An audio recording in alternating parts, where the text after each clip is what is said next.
नमस्कार। श्रीमती मोहरी देवी तापड़िया कन्या महाविद्यालय जसवंतगढ़ के इस यूट्यूब चैनल पर मैं प्रवक्ता हनुमान शर्मा आप सभी विद्यार्थियों का हार्दिक स्वागत और अभिनंदन करता हूं।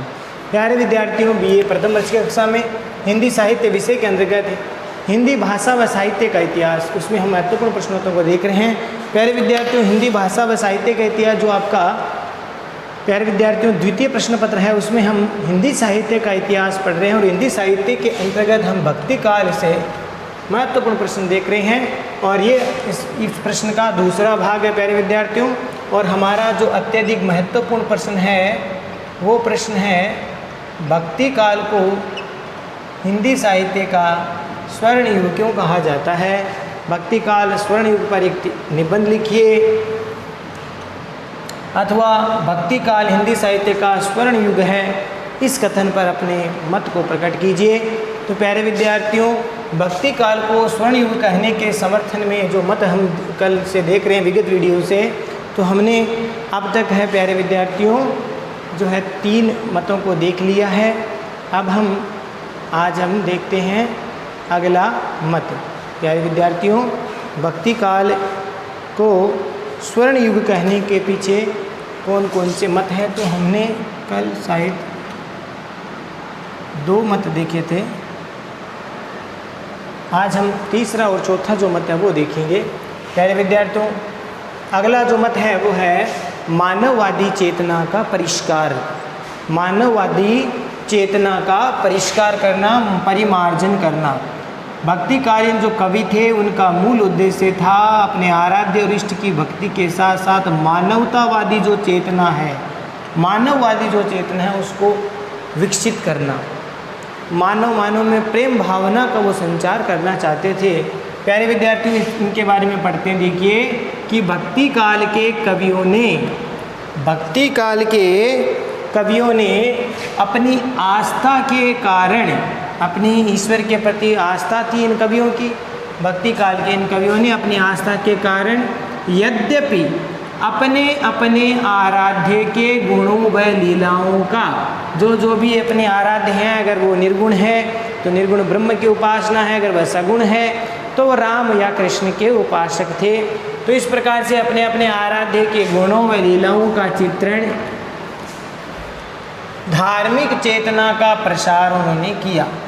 यद्यपि हम कह सकते हैं कि भक्ति काल के कवियों ने अपनी आस्था के कारण जो है अपने आराध्य के गुणों की, उनकी लीलाओं का बखान है या चित्रण है, वो धार्मिक चित्रण करके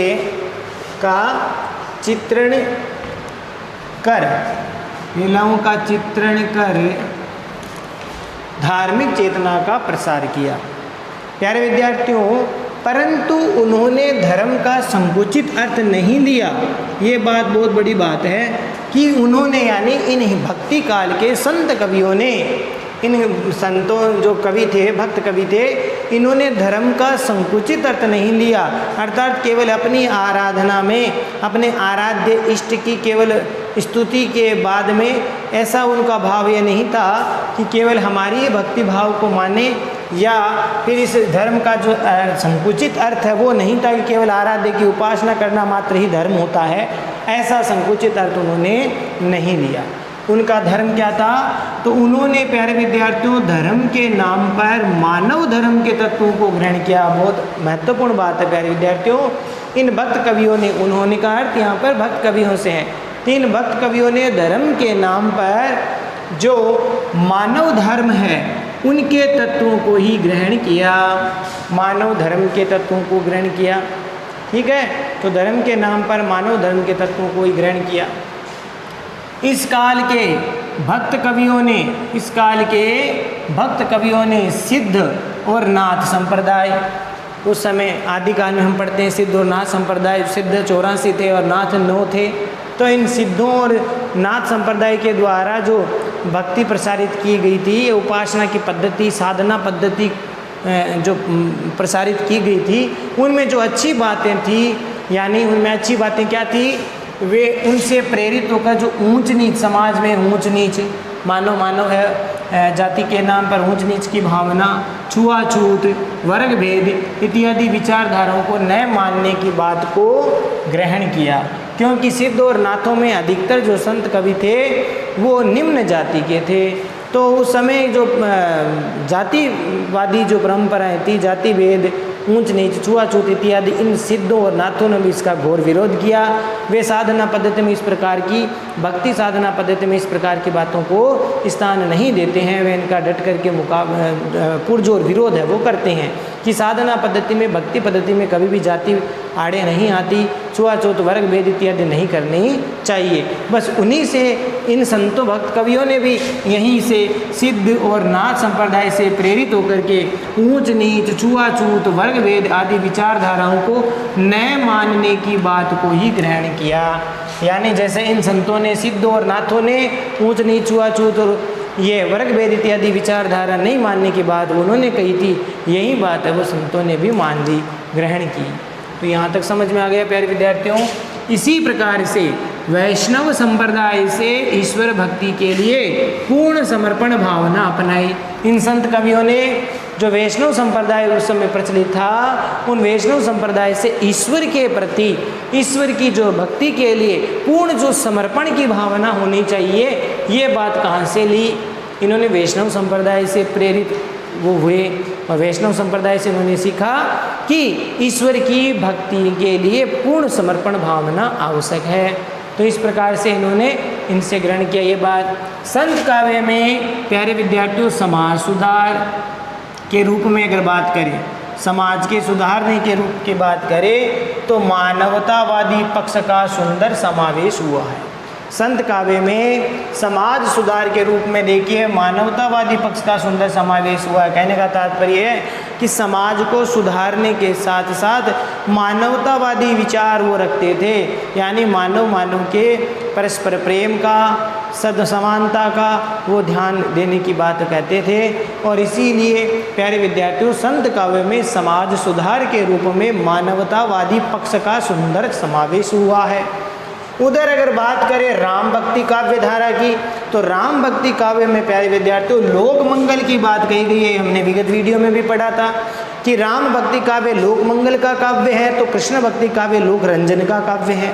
तो इस प्रकार से प्यारे विद्यार्थियों राम भक्ति काव्य में लोक मंगल यानी जनमानस के कल्याण की भावना हो, और यही बात इसमें जनमानस के कल्याण की भावना से तात्पर्य यही है मानवतावादी सोच। तो इस प्रकार से प्यारे विद्यार्थियों समाज सुधार के रूप में मानवतावादी पक्ष का सुंदर समावेश हुआ, और जो राम भक्ति काव्य था उसमें लोक मंगल की प्रधानता दी गई। दोनों की मूल बात एक ही है, मानवता का कल्याण करना, मानवतावादी विचार, सोच, चिंतन। इन दोनों प्रवृत्तियों, इन विशेषताओं के कारण उस समय साहित्य में मानवतावादी चेतना का पूर्ण परिष्कार हुआ। प्यारे विद्यार्थियों इन दोनों अर्थात संत काव्य में और राम भक्ति काव्य में जो लोक मंगल या मानवतावादी पक्ष को उजागर किया गया था, और इन दोनों ही प्रवृत्तियों, इन दोनों ही विशेषताओं के कारण उस समय प्यारे विद्यार्थियों यानी भक्ति काल में साहित्य में मानवतावादी चेतना का पूर्ण परिष्कार हुआ। मानव के हित की बात सभी करते थे, मानव समानता से रहे, प्रेम भावना से रहे, मानवतावादी दृष्टिकोण भी यहाँ पर व्यक्त हुआ है प्यारे विद्यार्थियों। तो मानवतावादी चेतना का क्या हुआ? पूर्ण परिष्कार, पूर्ण परिमार्जन हुआ। आगे देखिए समाज में समानता किसके पक्षधर थे? समाज में समानता, सामंजस्य तथा उच्च चिंतन का समावेश होने से भक्तिकालीन साहित्य में मानवतावादी विचारधारा अत्यधिक प्रखर रही। प्यारे विद्यार्थियों समाज में समानता, सामंजस्य, उच्च चिंतन, उन्नत चिंतन, उत्कृष्ट चिंतन का समावेश होने से भक्तिकालीन साहित्य में प्यारे विद्यार्थियों मानवतावादी विचारधारा का अतीव या अत्यधिक प्रखर भावना रही। भक्तिकालीन साहित्य में मानवतावादी विचारधाराएं अत्यधिक प्रखर रही। तो ये बात थी, समाज मानवतावादी चेतना का परिष्कार है वो भक्ति काल में हुआ, इसीलिए भक्ति काल को स्वर्णयुग कहा जाता है। तो ये भी एक प्रमुख विशेषता या मत हम कह सकते हैं। अगला मत देखिए प्यारे विद्यार्थियों, भारतीय संस्कृति का पालन। प्यारे विद्यार्थियों भारतीय संस्कृति का पालन, इस मत के अंतर्गत देखिए कि इसमें भारतीय संस्कृति का परिपालन किया गया था। भारतीय संस्कृति के वे पक्षधर संत कवि थे। भक्तिकालीन कवि भारतीय संस्कृति को की रक्षा करना चाहते थे, भारतीय संस्कृति के अस्तित्व को हमेशा जो है बनाए रखना चाहते थे, इसीलिए भारतीय संस्कृति के वे पक्षधर थे। भक्तिकालीन कवियों ने प्यारे विद्यार्थियों अपनी रचनाओं में, अपने काव्य रचनाओं में भारतीय संस्कृति के उज्जवल पक्ष को प्रधानता दी, क्योंकि वे भारतीय संस्कृति के पक्षधर थे। इसीलिए भारतीय संस्कृति का जो उज्जवल पक्ष है, उन्नत पक्ष है या उत्कृष्ट जो पक्ष है, उसको प्यारे विद्यार्थियों इन भक्त कवियों ने अपनी रचनाओं में स्थान दिया। तो ये बात समझ में आ गई। मुख्य बात क्या है, भारतीय संस्कृति को इन्होंने अपनी रचनाओं में स्थान दिया ताकि भारतीय संस्कृति उन्नत और विकसित हो, पोषक बने, इस प्रकार का भाव। इस संबंध में प्यारे विद्यार्थियों, इस संबंध में यानी भारतीय संस्कृति के संबंध में डॉक्टर श्याम सुंदर दास जी का एक कथन है, विचार है, वो देखिए। आलोचक हुए हैं श्याम सुंदर दास जी। इन्होंने देखो क्या कहा है इस संबंध में, भारतीय संस्कृति के पालन के संबंध में या भक्तिकालीन कवियों की सोच के बारे में उस समय की, कि हिंदी की चरम उन्नति का काल भक्ति काल है। ये विचार किसके हैं? डॉक्टर श्याम सुंदर दास जी ने विचार व्यक्त किए हैं। ये आप विचार अगर हो सके तो परीक्षा में लिखना, बहुत अच्छा रहेगा। हिंदी की चरम उन्नति का काल भक्ति काल है। हिंदी की चरम उन्नति का काल कौन सा है? भक्ति काल है, जिससे साहित्य के साथ हमारे जातीय लक्षणों का सामंजस्य हो जाता है। देखिए प्यारे विद्यार्थियों, हिंदी की चरम उन्नति का काल भक्ति काल है, जिससे जो साहित्य है उसके साथ हमारे जातीय जो लक्षण है, हमारी जाति के आधार पर जो विशेषताएं हैं, उनका सामंजस्य हो जाता है। तो ये बात डॉक्टर श्याम सुंदर दास जी इस बारे में कहते हैं, इस संबंध में, भारतीय संस्कृति के संबंध में। तो काव्य रचनाओं के माध्यम से जनता के विशेषताओं का संगम हो जाता है। उस काल में मुगलों के आक्रमणों से भारतीय जनता प्रताड़ित थी या फिर संतप्त थी। कैसे? कि उस समय मुगल काल था, भक्ति काल के समय मुगलों का साम्राज्य था, और इस कारण से मुगलों के आक्रमण से भारतीय जनमानस है वो बहुत पीड़ित था, कष्ट पा रहा था, दुख दे रहे थे, वो कष्ट दे रहे थे, तो जनता प्रताड़ित थी। अतः कई मुगलों ने मंदिरों को जो है नष्ट करवा दिया, हिंदू धर्म ग्रंथों को जला दिया, हिंदुओं की संस्कृति को मिटाने का प्रयास उन्होंने खूब किया। और इस प्रकार से भारतीय धर्म और संस्कृति की रक्षा करना उस समय जरूरी हो गया, क्योंकि मुगलों ने भारतीय जो संस्कृति पर, धर्म पर अत्याचार किया, प्रताड़ित उन्होंने किया। इनके धर्म और संस्कृति के जो प्रतीक स्वरूप, जो पूजा पद्धति जिसको हम कह सकते हैं, मंदिर इत्यादि है, धर्म ग्रंथ है, इनको उन्होंने नुकसान पहुंचाना शुरू कर दिया। इसीलिए इन कवियों ने, इन भक्त कवियों ने प्यारे विद्यार्थियों, भारतीय धर्म व संस्कृति की रक्षा करना उस समय जरूरी बन गया था इनके लिए। तो अतः भारतीय धर्म और संस्कृति की रक्षा करना उस समय जरूरी था। आगे देखिए प्यारे विद्यार्थियों, इसका उत्तरदायित्व है वो भक्तिकालीन साहित्यकारों ने स्वीकार किया। इन कवियों ने कहा कि भाई अब इस चीज़ को हम उत्तरदायी लेते हैं कि हम जो है भारतीय धर्म और संस्कृति की रक्षा करने में अपनी महत्वपूर्ण भूमिका निभाएंगे। हम भारतीय संस्कृति को यूं मिटने नहीं देंगे।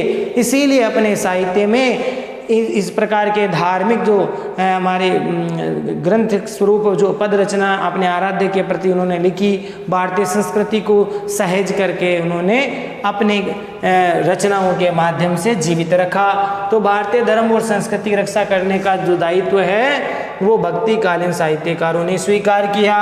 और प्यारे विद्यार्थियों, जनता को इस संत्रास से, इस कष्ट से, इस प्रताड़ना से मुक्ति दिलवाई। और इन भक्त कवियों ने जनता को इस संत्रास से, इस कष्ट से मुक्ति दिलवाई।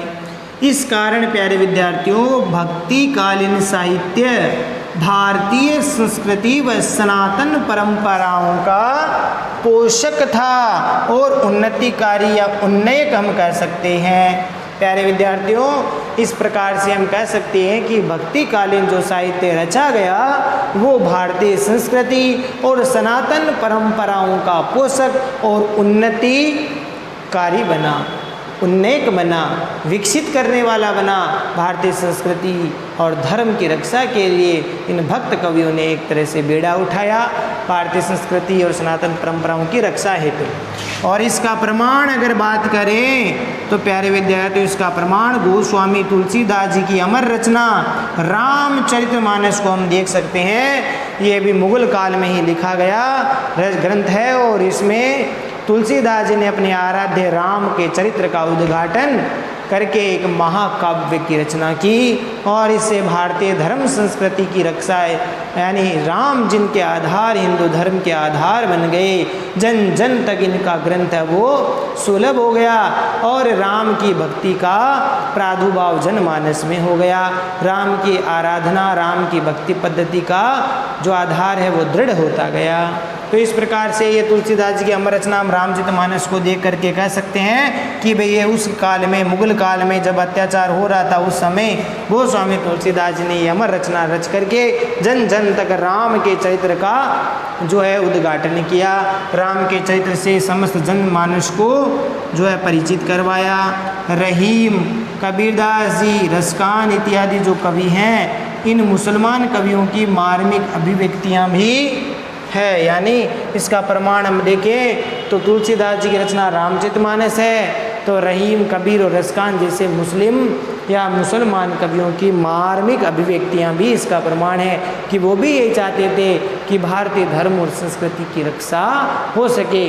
तो ये मुख्य बिंदु हो गया भारतीय संस्कृति का परिपालन या पालन, पोषक हम कह सकते हैं। तो ये इन संत कवियों ने, भक्तिकालीन कवियों ने अपनी रचनाओं के द्वारा भारतीय संस्कृति का पालन किया, भारतीय संस्कृति की रक्षा की, इनके अस्तित्व को मिटाने से बचाया प्यारे विद्यार्थी। तो इस प्रकार से ये हुई दो मत, आज हम इन मतों पर चर्चा हमने की है। आशा करता हूँ ये आपको दोनों मत समझ में आ गए होंगे कि ये भक्ति काल श्रवण युग क्यों कहा जाता था। भक्ति काल तो प्यारे विद्यार्थियों, आज के लिए बस इतना ही। अगली वीडियो में पुनः उपस्थित होंगे इसी प्रश्न के आगे के अभिमतों को प्रकट करने के लिए।